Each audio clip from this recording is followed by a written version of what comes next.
Nothing can be more frustrating than when you go to sit and watch one of your favorite programs on Showtime and you run into issues streaming it. Well, in today's tech video, I'm going to show you how to fix Showtime if it isn't working on your Sceptre TV.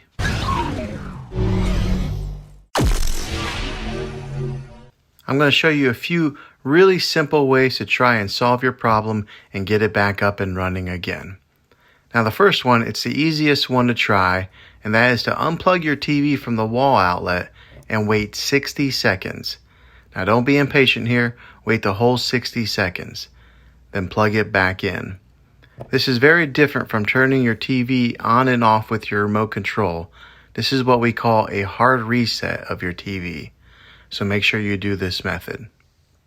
If that doesn't work, then find your router that is giving you Wi-Fi and unplug the power to that for 60 seconds. Then plug it back in. If that fixes your problem, great. If not, let's move on to the next method. And that would be to try deleting the Showtime app on your TV. Go to wherever the app store is located on your system and remove the app altogether. Then reinstall the Showtime app again. After you reinstall it, you might have to log back in with all your credentials, but hopefully this worked. If this doesn't work, then I would recommend buying an affordable Roku stick or Amazon Fire Stick and plug that into your TV and use it as your main streaming player. You'll be able to access Showtime that way. I'll put links in the description down below of where you can get one.